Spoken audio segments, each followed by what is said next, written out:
नमस्कार, हरिभूमि टीवी पर आपका स्वागत है। सोनीपत में भाजपा की टिकट कटने के बाद पूर्व मंत्री कविता जैन व उनके पति राजीव जैन के समर्थक बगावत पर उतर आए हैं। जहां रात को दर्जन भर से ज्यादा पदाधिकारियों ने भाजपा छोड़ी, वहीं सुबह समर्थकों की मीटिंग में टिकट कटने से उदास कविता जैन की आंखों से आंसू निकल आए। राजीव जैन दिल्ली में डेरा डाले हुए हैं। उनके समर्थकों ने प्रदर्शन कर पूर्व सीएम मनोहर लाल के खिलाफ नारेबाजी की और निखिल मदान को टिकट देने का विरोध किया। कविता जैन ने कहा कि 8 सितंबर तक वे भाजपा आलाकमान को समय देते हैं। इसके बाद वे फैसला करेंगे कि भाजपा में रहना है या नहीं। राजीव जैन ने दिल्ली से वीडियो कॉन्फ्रेंस से कार्यकर्ताओं को संबोधित किया।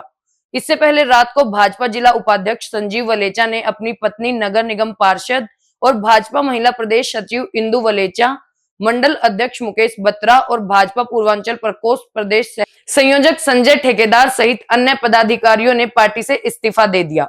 पूर्व मंत्री कविता जैन ने कार्यकर्ताओं को संबोधित करते हुए कहा कि 50 साल से पार्टी के साथ समर्पित होकर कार्य किया है। टिकट मिलने वाले निखिल मदान का पार्टी में कोई रोल नहीं रहा है। वे तो भाजपा को जीतता देखकर इसमें शामिल हुए हैं।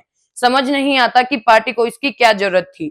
उन्होंने कहा कि सोनीपत की जनता हिसाब मांग रही है, इसका जवाब पार्टी से भी लेकर रहेगी। बोली ये विचारधारा की लड़ाई। कविता जैन ने कहा कि उनके कार्यकर्ता जो फैसला लेंगे, राजीव कविता जैन वही फैसला लेंगे। पार्टी के नेताओं ने हमें बुलाया है, 2 दिन का इंतजार करेंगे, उसके बाद कार्यकर्ताओं के अनुसार 8 सितंबर को आगे का फैसला लेंगे। प्रत्याशी का विरोध है या बीजेपी का, के सवाल पर कविता जैन ने कहा कि यह विचारधारा की लड़ाई है। पार्टी के कार्यकर्ताओं को टिकट दी जाती तो यह विरोध नहीं होता। कविता जैन ने कहा कि टिकट न मिलने के बाद कार्यकर्ता नाराज हैं और इससे कार्यकर्ताओं का भविष्य सुरक्षित नहीं है। पहले हुई भावुक, फिर दहाड़ी, बोली हिसाब लेंगे। कविता जैन समर्थकों की मीटिंग में कई बार भावुक हुई। वर्करों ने उनका हौसला बढ़ाया और कहा कि वे उनके साथ हैं। इसके बाद वे बोलने के लिए उठी तो उनका रुख बड़ा आक्रामक रहा। उन्होंने बड़े तीखे अंदाज में वर्करों को संबोधित किया और कहा कि आला कमान ने बातचीत के लिए बुलाया है, बस 1-2 दिन वेट करेंगे। उन्होंने यहाँ चुनौती दी कि सोनीपत की जनता भाजपा और निखिल मदान दोनों से ही हिसाब ले लेंगी। करीब 15 मिनट में उन्होंने पार्टी के लिए किए अपने कामों की याद दिलाई। वही विपक्षियों पर भी हमलावर रही। बैठक में उनके समर्थक बार बार उनको भरोसा दिलाते रहे कि वे उनके साथ हैं। इस दौरान राजीव कविता जैन का कार्यालय वर्करों से भरा रहा। और उस दिन कार्यकर्ताओं को हम क्लियर कर देंगे कि हमारा अगला कदम क्या होगा।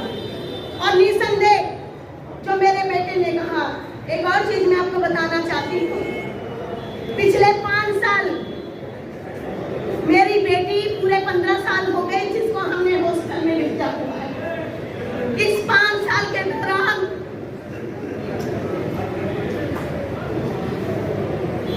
दो साल में हमने केवल 10 दिन उसको हरियाणा बुलाया है, सोनीपत बुलाया है कि बेटा हमारे पास समय नहीं है। पिछले 2 साल से वो घर नहीं आई है।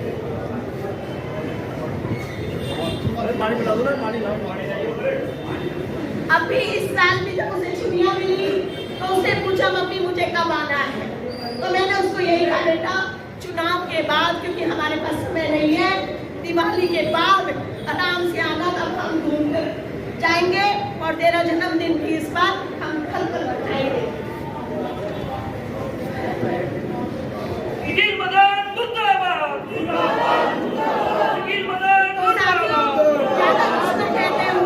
हमें दुख इस बात का नहीं है कि पार्टी ने हमारे साथ क्या किया, हमें दुख इस बात का है कि हम पार्टी के समर्पित सिपाही की तरह से हम पिछले 50 साल से हम काम कर रहे हैं। हमें दुख इस बात का है कि संगठन अगर हमें कहता चुनाव हारने के बाद कि कविता राजीव अगला चुनाव हम आपको नहीं लड़वाएंगे, केवल संगठन का काम आपको करना है, तो हम संगठन के आदेश की भी पालना करते।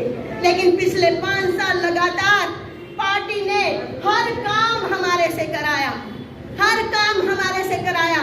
चाहे तिरंगा यात्रा करनी हो, चाहे हमारी बूथों की बैठक करनी हो, चाहे मंडलों की बैठक करनी हो, कोई भी कार्य पार्टी का आता हो, भव्य शोभा यात्रा निकालनी हो, राम जी की यात्रा निकालनी हो, राम के कार्य करने हो, हिंदू नववर्ष की यात्रा करनी हो, पार्टी का पन्ना प्रमुख सम्मेलन करना हो, और यहाँ तक कि भी अब ये जन आशीर्वाद रैली भी, ये भी हमने पूछा उनसे 3 दिन पहले, आज रैली से पहले हम हमने संगठन के लोगों से पूछा कि ये रैली हमें करनी है कि नहीं करनी, तब भी उन्होंने हमें यह संकेत नहीं दिया